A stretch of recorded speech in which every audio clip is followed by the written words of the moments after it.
Buenas a todos y bienvenidos a mi canal. Mi nombre es César Cañete y espero que me acompañéis a lo largo de este vídeo de Top 10 mejores lecturas de 2025. Pero bueno, como siempre, antes de eso, dentro cabecera.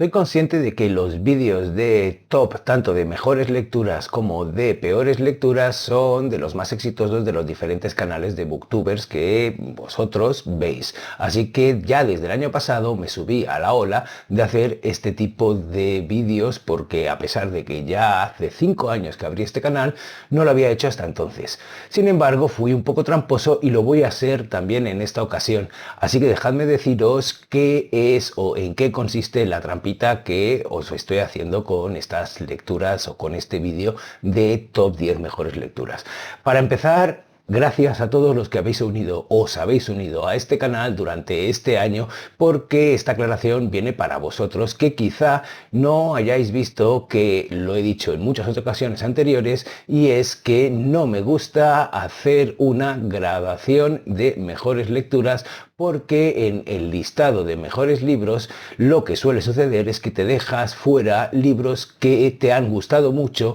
y que te gustaría mencionar. Y ya no es solo además que dejes fuera algunos libros, sino que tampoco quieres poner por encima a unos de otros. Y eso me lleva a cómo he estructurado este vídeo, y es que va a ser por orden cronológico. Es decir, os voy a ir sacando mis mejores lecturas mes a mes, hasta llegar a ese top 10. Y al final, además, voy a añadir los descartes. Es decir, aquellos libros que no entran dentro del top 10, pero que están muy bien y que quizá os apetece echarles un vistazo por vuestra cuenta cuando veáis lo que tengo que decir, o quizá no, quién lo sabe. De cualquier manera, lo último que me queda por añadir es que no voy a hablar de manera pormenorizada de cada uno de los libros que os voy a enseñar ahora, porque por un lado estaría horas y por otro lado ya he hablado de ellos en un momento u otro en este canal, en los vídeos de repaso que he ido sacando a lo largo del año que se nos está acabando ya. Así que solo tendréis que ir a el mes o el vídeo en concreto donde se hable de ese libro para echarle un vistazo. También os invito a que lo hagáis por vuestra cuenta, porque en cada uno de esos vídeos de repaso sale el listado de los libros de los que he hablado, y porque así no pongo yo el enlace que me va a acabar colapsando el vídeo. Es muy sencillo de encontrar, os lo digo de verdad. Así que nada, sin más dilación, vamos ya directamente con este top de lecturas que, como no, va a ser descendente del 10 al 1, pero solo por una cuestión clasificatoria, no en calidad. Nada de peor a mejor o de mejor a peor. Así que venga, a por ello. Bien, para empezar en el top 10 os voy a hablar de una space opera. Se trata de Los viajes de Taf, de George R.R. Martin. Sí, el amigo Martin no solo escribe fantasía o guiones de televisión, sino que también se dedica a la ciencia ficción, o lo hacía en el pasado, porque que yo sepa hace mucho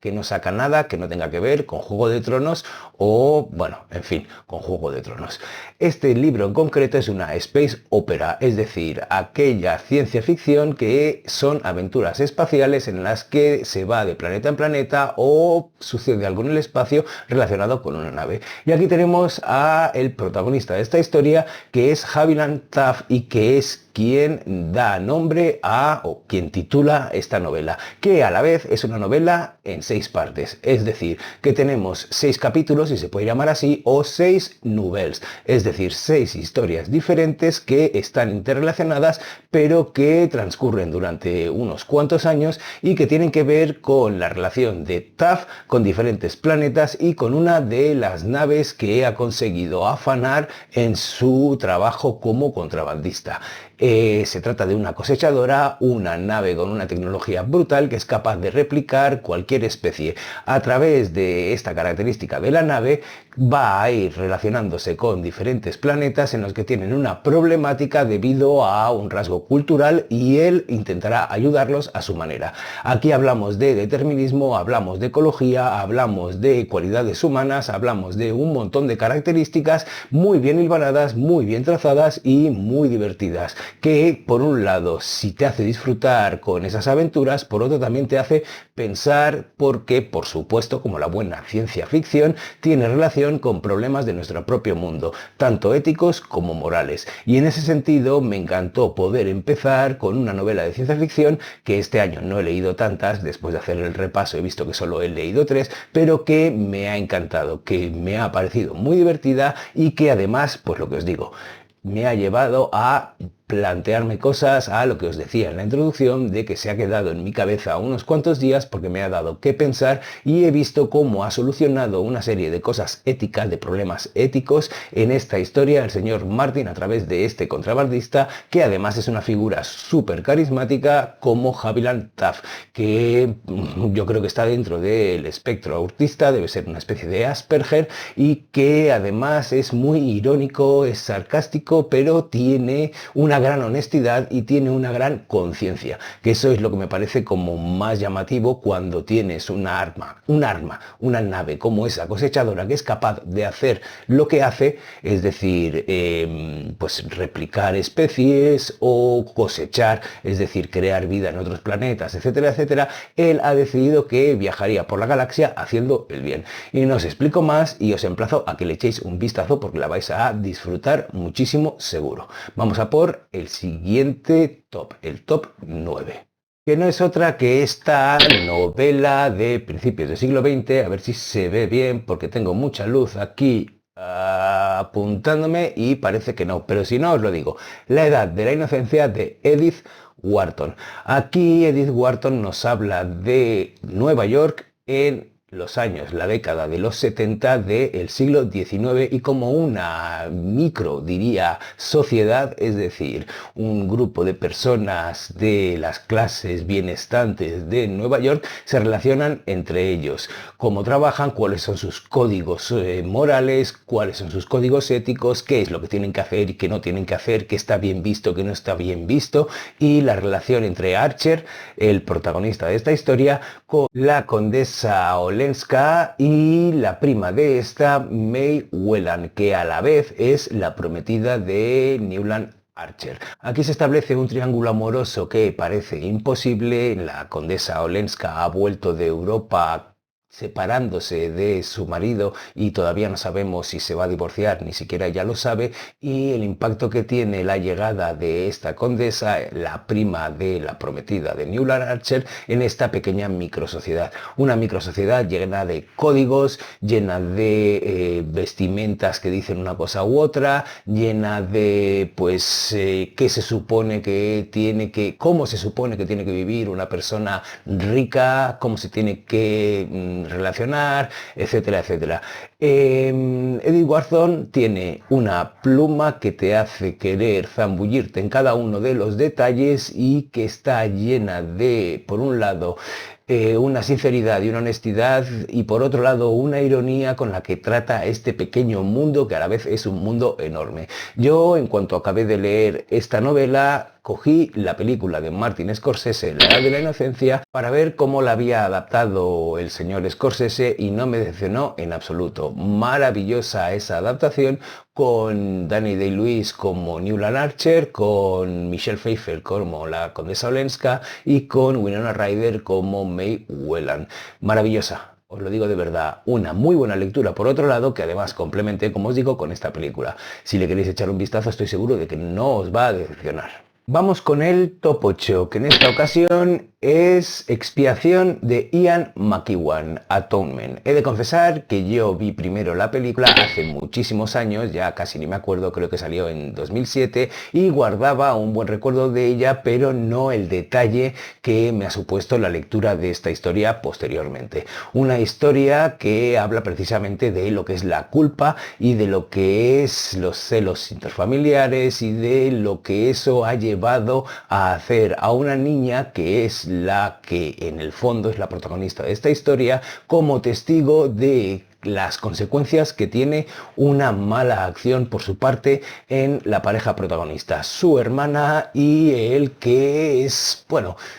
una especie de amor frustrado, o sí, no una especie, un amor frustrado. Una de esas lecturas que parece que te esté contando poca cosa, todo muy liviano, hasta que de repente te das cuenta de que estás sumergido en una historia con multitud de detalles, con un momento fundacional de esa historia en el que, bueno, todo se da la vuelta. Todo cambia porque, bueno, porque una niña ve algo que no ha sucedido como ella creía que había sucedido. De cualquier manera, tengo, como decía antes al inicio, un vídeo en el canal en el que pongo en relación esta novela con su adaptación cinematográfica. Es por eso que he empezado hablando de esto. Cuatro pinceladas más sobre esta historia, y es que está ambientada en la Inglaterra de, bueno, casi mediados del siglo XX, arranca en un verano en 1935, y una cosa que me parece interesantísima es cómo se ve atravesada la historia por la Segunda Guerra Mundial, en la que, bueno, hay una escena o una parte en concreto en la que se nos relata la huida del ejército de Inglaterra de Europa, de Francia hasta la playa de Dunkerque, con la batalla de Inglaterra, cuando se vieron confinados en esa playa y vinieron todos los pesqueros, esquifes, barcas de gente particular de Inglaterra para intentar salvar a los soldados que se habían quedado varados en esa playa con el ejército alemán amenazando con destrozarlos. En fin, una maravilla de libro, y que os emplazo a que veáis un poquito más de lo que tengo que decir de este libro en ese vídeo del que os hablaba antes. Así que nada, vamos a por el siguiente top, que sería el número 7 y que lo ocupa esta pedazo de novela de Percival Everett, Cancelado. Una historia que ya me llamaba la atención antes de saber que hay una película. Parece que esto sea el monotema de este vídeo, que además le dieron el Oscar hace un par de años como mejor guión adaptado, pues, a su guionista. En esta historia tenemos al protagonista Thelonious Monk, que es un escritor, no voy a decir frustrado porque ha sido capaz de publicar por su cuenta, pero que es muy literario,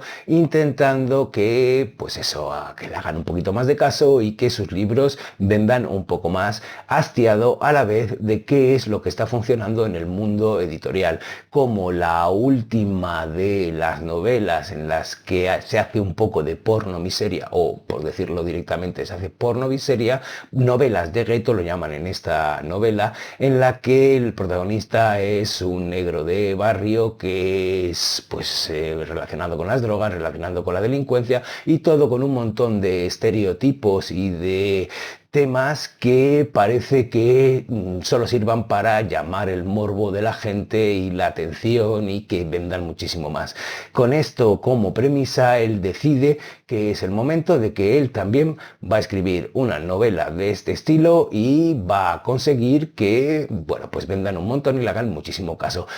Aquí es donde entra la paradoja, el momento en el que él mismo se traiciona por hacer algo en lo que no cree, sabiendo que va a funcionar, o a sabiendas de que va a funcionar, pero demostrándose a sí mismo que todo lo que cree se ha hundido, es decir, en la buena literatura, en la calidad, en lo literario, etcétera, etcétera. Una novela que me ha encantado, bueno, que me encantó cuando la leí, y que, como veis, como le dediqué un buen análisis, creo que en este caso fue además un videoblog de lectura, la estuve marcando constantemente porque fue una experiencia buenísima como lectura. Sabía que me iba a gustar. A mí estos temas en los que hay un escritor como protagonista normalmente me suelen gustar, siempre y cuando estén bien hechos, pero sobre todo si hay una problemática detrás, como que lo vacío, lo que tiene mayor tirada, mayor marketing, acaba vendiendo muchísimo a pesar de eso, lo vacío de su contenido. Ni siquiera sabía cuando lo estaba leyendo que esta es una novela que está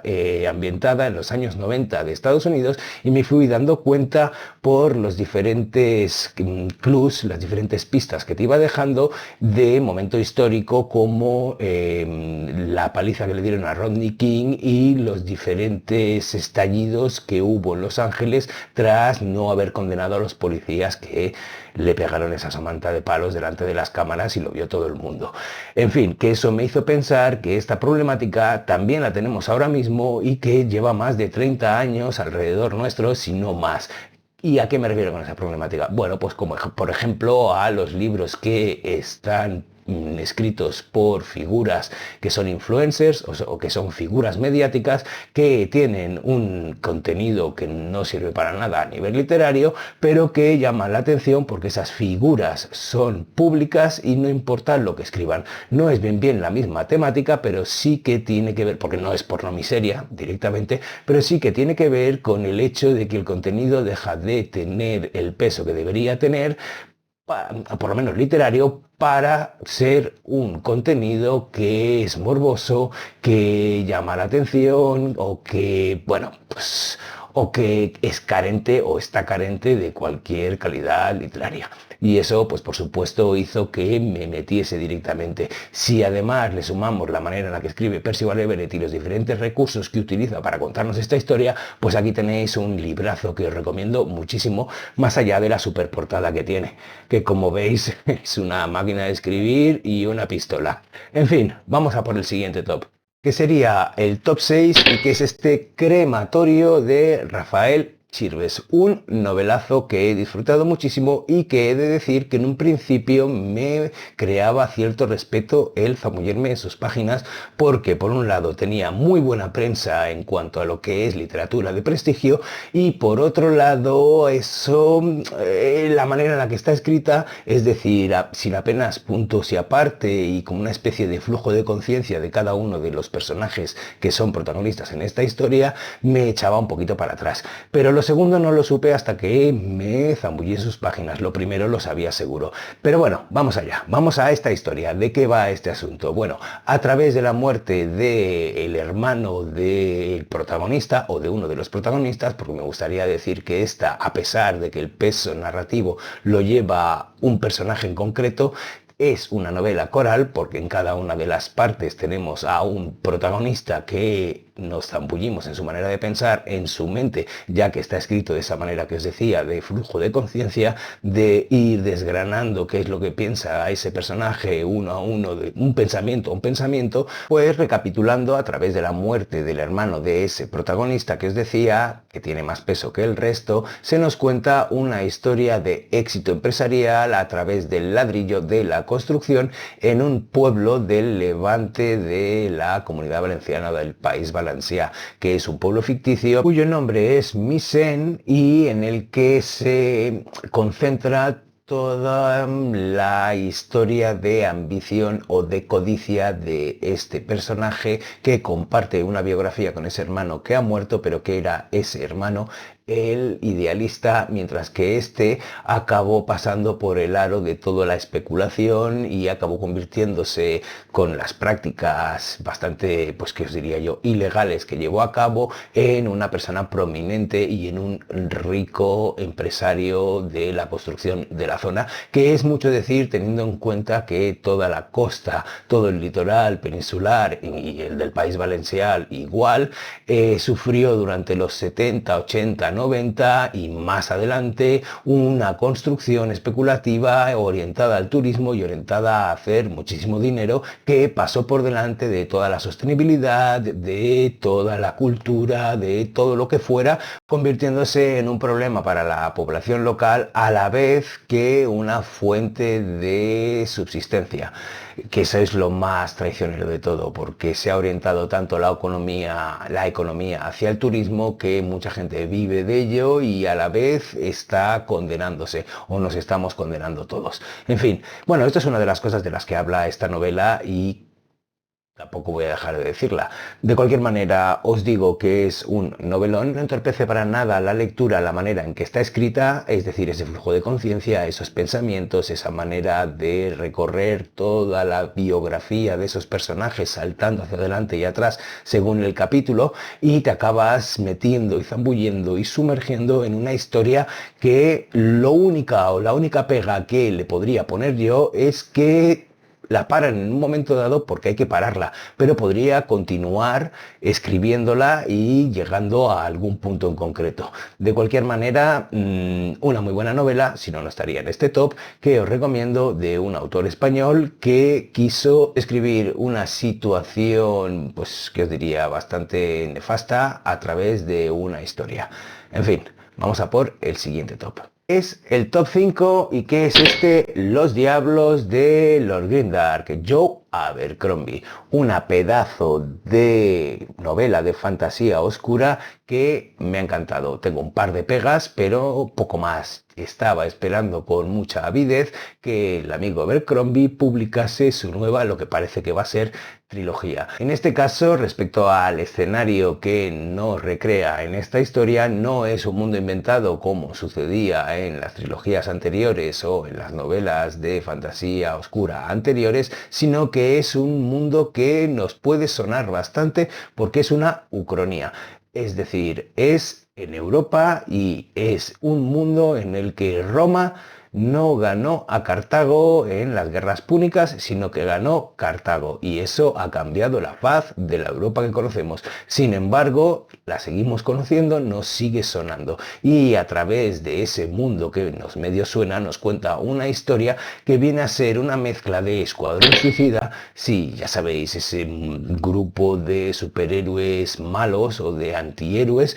que les dan la opción de resarcirse haciendo una misión. Bueno, pues en este caso tenemos algo similar con un grupo de personajes que a la par podría decir que son como la pandilla alucinante. Si no os acordáis, es una película de los años 80 en la que un grupo de niños tenía como colegas a Frankenstein, al hombre lobo, a... no sé si estaba el hombre invisible, creo que también, etcétera, etcétera. Es decir, esos monstruos típicos de las novelas de terror o de las películas de terror que hemos heredado en el siglo XX, siglo XXI. Bueno, pues en este caso también tenemos algo así. Tenemos una mujer loba, Wicca, tenemos un brujo, un nigromante, tenemos a un caballero que tiene una particularidad que no os voy a contar y tenemos, bueno, una serie de personajes que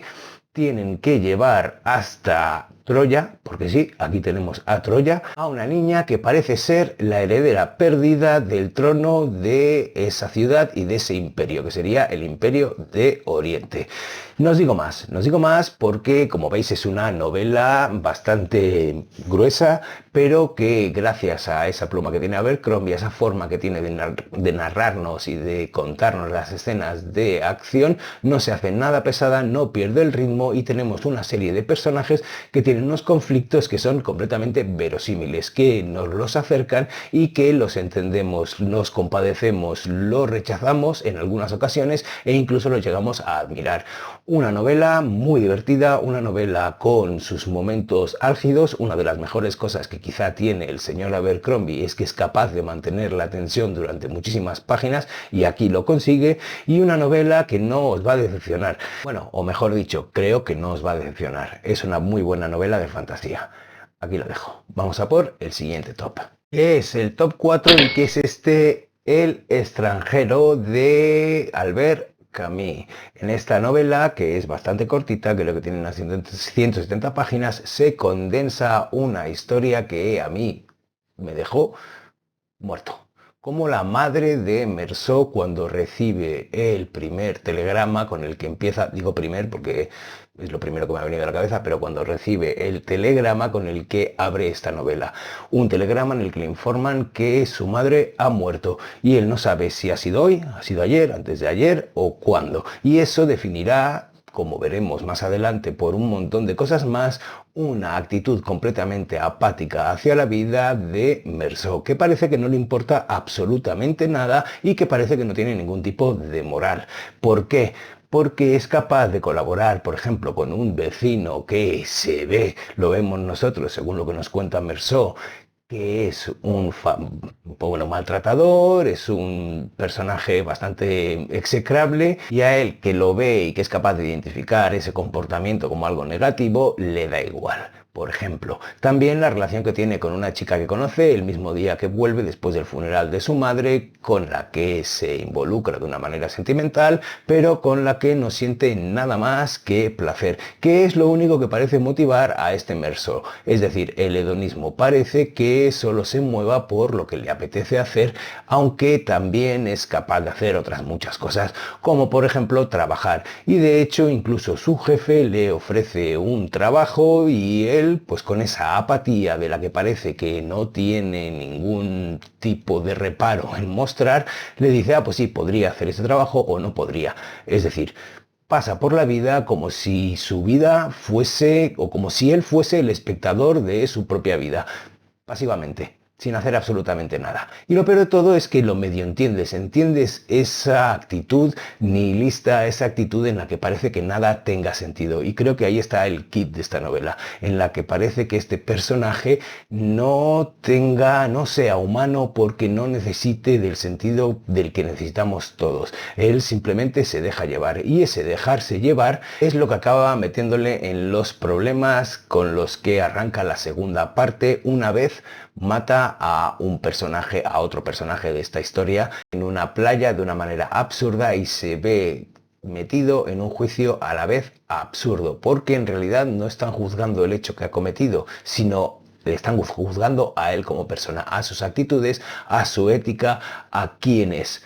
En fin, una novela que me dejó flipado, que entiendo muchísimo las críticas de muchísima gente porque la vas leyendo y dices, este tío es un pavisoso, este personaje es completamente, no quiero saber nada de él porque es aburridísimo su vida. ¿Por qué? Porque no tiene claroscuros, no tiene una inclinación moral hacia nada. Y a la vez eso sirve precisamente para montar lo que quiere montar Camus, el existencialismo, el nihilismo, a dónde lleva la sociedad actual de su época, en los años 50, cuando sacó esta novela, creando personajes como este, que no deja de ser en muchos momentos un auténtico psicópata sin empatía y sin ningún tipo de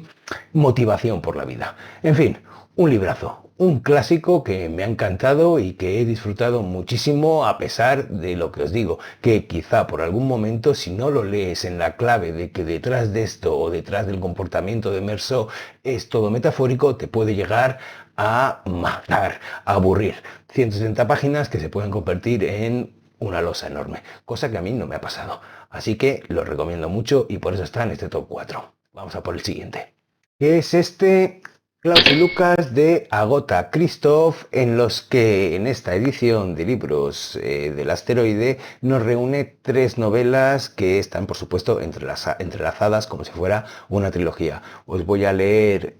cuáles son, para que lo tengáis en cuenta a la hora de leerlo, que son El Gran Cuaderno, La Prueba y La Tercera Mentira. Bueno, me ha encantado. Me ha parecido una novela soberbia, una novela que va escalando con cada una de las diferentes novelas que están dentro de esta novela, explorando la identidad, el doppelganger, si es que se puede decir eso, de estos dos personajes, de Klaus y Lucas, y que te deja pensando todo el rato si lo que estás leyendo es de verdad, es de mentira o no. Es cierto que hay algunas de estas novelas más disfrutables que las otras. No sé por qué, en realidad he visto en muchas ocasiones en alguna reseña que dicen que esta es una novela que habla de la Segunda Guerra Mundial, de la posguerra y de las consecuencias de una guerra tan cruenta como aquella en Hungría. Pero yo eso no lo he visto en esta novela. Yo lo que he visto es que ese es el escenario extremo en el que estos dos protagonistas, Klaus y Lucas, tienen que vivir y tienen que sobrevivir, pero no específicamente que sea la Segunda Guerra Mundial. Creo que podríamos decir que es cualquier conflicto bélico al que se le somete a un pueblo y las consecuencias que tiene eso en la población, en los extremos que tienen que cometer para sobrevivir, y cómo en este caso parece que esos actos extremos no les pasen ningún tipo de factura porque se justifican con esa situación extrema a la vez en la que viven. Así que en realidad me ha parecido más una excusa el hecho de que estén en guerra, o que sea la Segunda Guerra Mundial, no que estén en guerra, y la posguerra, para mostrarnos las personalidades de estos dos chicos, de Klaus y de Lucas, primero en la primera novela, de uno en concreto en la segunda, y de nuevo de un segundo en la tercera. Así que tenemos un recorrido por la entidad a través de dos personajes, Klaus y Lucas, un narrador que es muy poco fiable y que nos está poniendo todo el rato trampas durante el relato para saber si lo que hemos leído es cierto, qué de lo que hemos leído es cierto, y cómo en cada una de las novelas se van despejando incógnitas, o quizá se está embarrando un poco más el camino para que precisamente cuando acabemos de leer no sepamos qué ha sido real o qué no ha sido real, y deja Agatha Christoph a través de ese narrador en manos del lector la consecución, el resultado final de lo que crea que ha estado leyendo. Y en ese sentido me parece genial y me parece una muy buena manera de contar una historia, aunque también reconozco que habrá muchos lectores que digan, ¿qué me estás contando? De cualquier manera, no he visto tantas opiniones inclinadas hacia ese lado de la balanza y sí hacia otro lado en que lo han apreciado. Yo soy uno de esos lectores y os emplazo, por supuesto, a que leáis este top 3 de lecturas. Vamos a por el siguiente,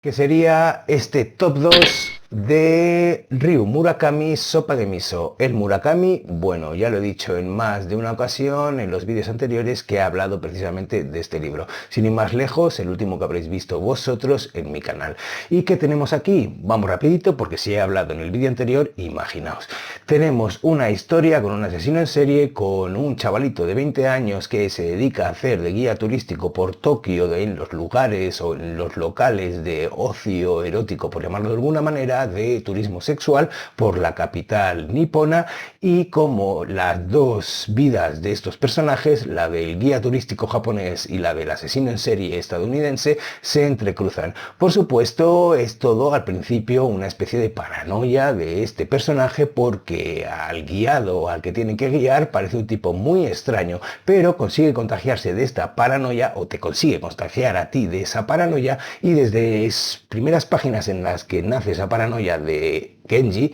tú también lo crees, tú también piensas que ese estadounidense es un asesino en serie. Bueno, conforme avance la historia podrás comprobar como lector si eso es así o si no, y cómo engarza eso en la historia que nos quiere contar el señor Murakami. Una historia que no solo se queda en esa anécdota de thriller, de paranoia, de terror, de será lo que será, de una serie de escenas que son bastante sórdidas y bastante violentas y que te dejan un poco en plan, ojo, ojo, sino que también es una especie de análisis o por lo menos un intento de reflexión de cómo es la cultura japonesa con ciertos aspectos. A mí eso me ha gustado también mucho, quizá por desconocimiento de esa cultura o quizá porque poco sé de esa cultura, aunque esto sí que me había llegado. De cualquier manera, una muy buena novela que se lee muy rápido, que está muy bien escrita y que creo que fue galardonada con un premio cuyo jurado, mira, lo pone aquí, era uno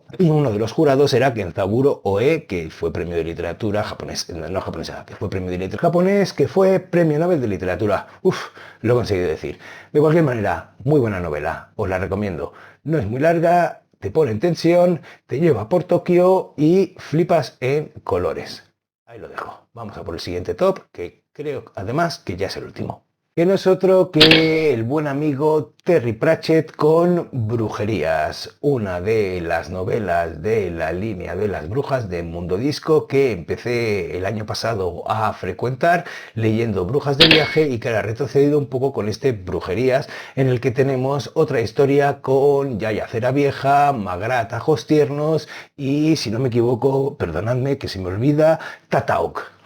Otra de esas brujas. Maravillosa historia, como siempre, emplazada en Mundo Disco de nuevo, en este caso en las montañas del Carnero, donde un rey usurpador, a lo tío de Hamlet, pretende cambiar las cosas de una manera que las brujas no pueden permitir. Conseguirán salvar al hijo del rey legítimo y lo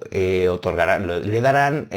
a una compañía de teatro el niño para que cuiden de él.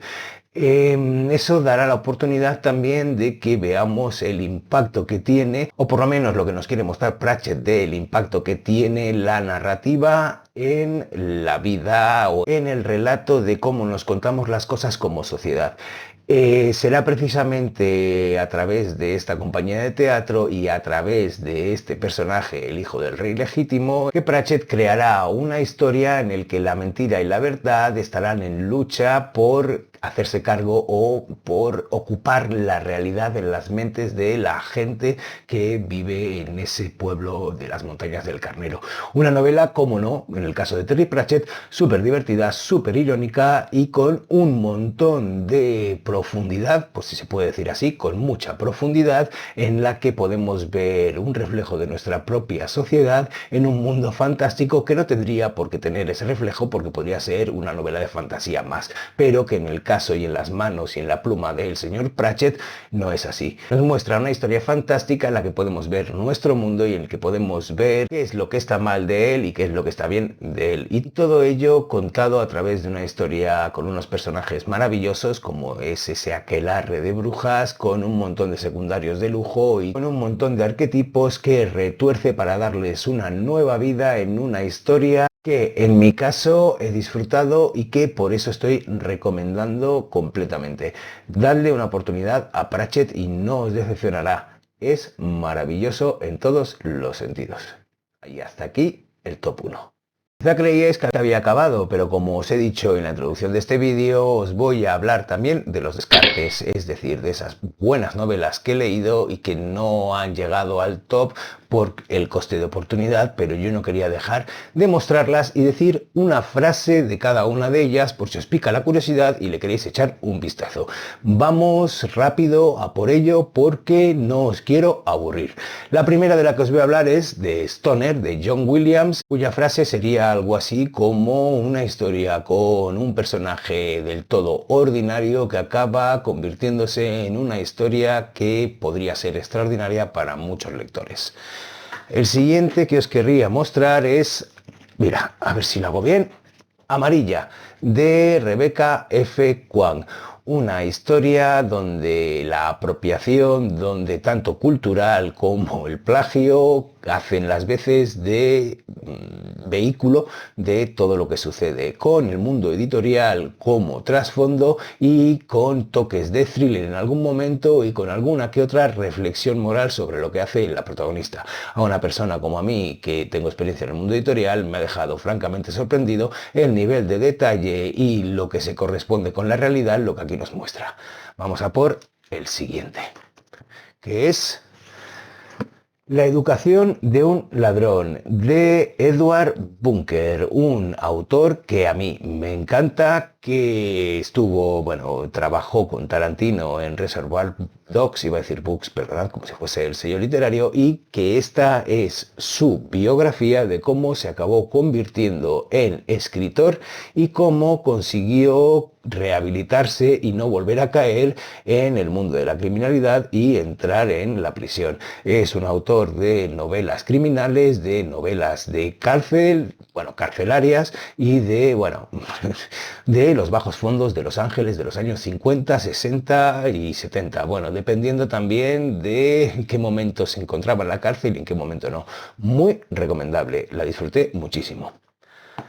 Vamos con la siguiente que me flipó, que es Del color de la leche, de Nell Leishon. Una historia con una narradora poco confiable que pasas de la ternura y de la indignación por un lado a la ira justificada y a pues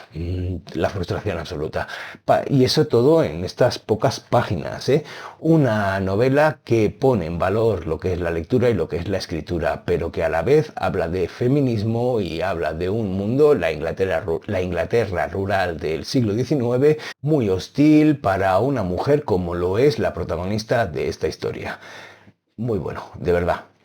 Vamos a por el siguiente. Viajes con Charlie, de John Steinbeck, una maravilla de autoficción del autor de Las uvas de la ira, que nos habla de un viaje que hace por Estados Unidos desde su casa en la costa este, pasando por el medio oeste, bajando por California, volviendo por Texas y volviendo a subir. Eso le sirve en los años 60, creo que esto lo escribió en el año 61 o 62, eso le sirve de excusa para mostrarnos cómo era la sociedad de aquella época en un momento bastante convulso como son los años 60 en Estados Unidos, y lo hace con su perro Charlie, un podenco, si no me equivoco, no, era un caniche francés enorme llamado Charlie. Buenísimo. Si disfrutas y si has leído a John Steinbeck, disfrutarás mucho con esta autoficción, esta cacho de biografía, este viaje por los diferentes paisajes de Estados Unidos. Vamos a por el siguiente. Una biografía de un historiador que me encanta, que es Julián Casanovas, de Franco, el dictador español que tras la guerra civil, que la ganó, estuvo 44 años o una cosa así, bueno, a ver, desde el 39 hasta el 75, 36 años más los 3 de la Guerra Civil, 39 años dirigiendo los destinos de toda la población española y la sociedad española. Lo ha conseguido, bueno, ha conseguido enseñarnos en 400 páginas una vida tan complicada y tan convulsa como la de este personaje sin entrar en los salseos. Cosas que podemos saber nosotros por nuestra cuenta no tienen cabida aquí porque en lo que se empeña constantemente Julián Casanovas es en hablar de la figura de Franco, política y cómo consiguió mantenerse en el poder durante tanto tiempo, cómo creó una camarilla de gente corrupta sabiendo que eso haría que su régimen no se desmoronara, cómo se subió al carro de la Guerra Fría y ofreció a Estados Unidos bases en la península ibérica para luchar contra el comunismo. En fin, un libro que me parece muy ilustrativo y que es una muy buena lectura para celebrar la efemérides de los 50 años desde la muerte del dictador que se han cumplido este 2025, ya que murió el 20 de noviembre de 1975. Vamos a por la siguiente de las novelas. La chica del lado de Jack Ketchum podría rozar o roza la novela de terror si es que no marca un gol por la escuadra con esta historia. Me ha flipado, pero cuidado con ella porque yo no la recomiendo a todo el mundo. Creo que hay que tener estómago. Está basada en un hecho, en un caso real, en el que hubo torturas, en el que hubo vejaciones y en el que, como consecuencia de todo eso, murió una menor. No voy a deciros más, solo que a través de Jack Ketchum y de su pluma ves cómo se van hundiendo cada vez más los personajes en la miseria y el personaje principal, que es un niño, creo que tenía unos 14 años, va viendo cómo paso a paso se va, pues eso, adentrando en un auténtico infierno, a veces con su connivencia y a veces sin ella. De hecho, hice una reseña sobre esta novela en mi blog, que os dejaré allá abajo, porque creo que es bastante completa y creo que os puede ilustrar si es que os decidís a echarle un vistazo a esta novela. Muy buena, pero no para todos. Vamos con el siguiente, que es este Sobre los huesos de los muertos, que es una novela con la que me he reconciliado con Olga Tokarczuk, ya que yo a través o a partir de la lectura de Los Errantes que abandoné a las 100 páginas, no quería volver a leerla durante un tiempo, pero que fue gracias a Maggie, que me la recomendó, que me subí al carro. Ella me dijo que mucha gente le había dicho que era novela negra, pero que ella no veía la novela negra por ninguna parte. Y yo lo leí sin estar en clave de novela negra hasta darme cuenta de que sí que lo era, al menos en su estructura. ¿Por qué? Porque aquí Tokarczuk ha utilizado el recurso de los asesinatos para ir haciendo que avance la trama hasta el final, hasta la resolución. Pero lo que es importante aquí y lo que hace que la novela sea lo que es su personaje protagonista. Una persona, una señora mayor que tiene una idiosincrasia muy especial, que tiene un carisma muy especial y a través de la cual nos va hablando de diferentes temas como es el ecologismo, como es el edadismo, como es el lugar que ocupa ella en una sociedad como la que nos está mostrando. Una delicia, una maravilla, y es lo que a mí me ha hecho continuar leyendo, es decir, este carisma de esta personaje que por momentos me hacía sonreír y por otros momentos me hacía como, yo qué sé, tienes razón, indignarme y tira para adelante, que yo desde mi butaca sentado te apoyo completamente. Una muy buena novela. Y ya casi lo tenemos hecho, os voy a enseñar la última de los descartes, que es una de las últimas novelas que he leído, que es este Carnicero de Joyce Carol Oates, una historia en la que parece que sea la biografía de un médico del siglo XIX, de mitades del siglo XIX en Estados Unidos, Silas Aloysius Ware, en la que nos cuenta cómo, bueno, yo no diría, no sé si diría en clave de terror, pero tiene escenas bastante chungas y sí que te hace pasar miedo de que eso pudiese suceder y que fueran tan impunes, porque este médico se dedicaba en un manicomio a hacer experimentos con mujeres que estaban completamente desahuciadas, porque además de ser mujeres, habían sido abandonadas por estar enfermas mentales o lo que en aquel momento se les llamaba lunáticas. Así que eso parecía que le daba a él carta blanca para hacer lo que quisiera, para ser sórdido, para ser sádico, para, bueno, para arrancarle una pierna a una porque quiere, o un bazo, o lo que fuera. No me voy a meter en los experimentos en concretos que hacía, pero bastante cañero. El hecho de que sobrevuele la duda de que es una biografía real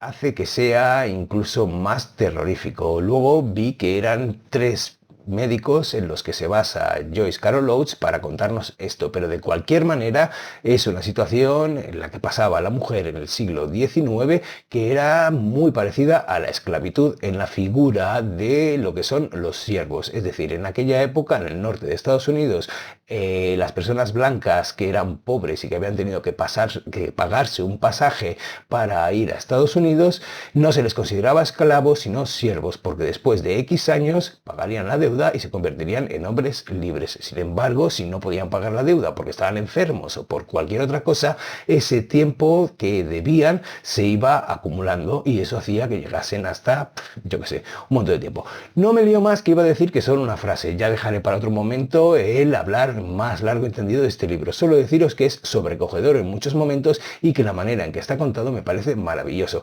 porque combina los diferentes testimonios de diferentes personajes y hace que tengamos narradores por un lado poco confiables y por otro lado, bueno, en realidad todos son narradores poco confiables, pero con el intento de mostrarnos una realidad objetiva. En fin, aquí lo dejo. Pues bien, ya he acabado este top 10 de mejores lecturas. Espero que os haya gustado lo que os he mostrado, espero que hayáis leído alguno de los libros y si es así me lo compartáis en los comentarios y espero que os animéis en el caso de que os haya picado la curiosidad a subiros al carro de alguna de estas novelas. De cualquier manera, yo me despido aquí y como ya habrá pasado Navidad, no os felicito la Navidad, pero sí que os voy a desear un felicísimo año que va a empezar en pocos días. Así que nada, que estéis disfrutando de las vacaciones, de la Navidad y que encaréis el año con muy buenas lecturas. Solo me queda desearos un felicísimo día,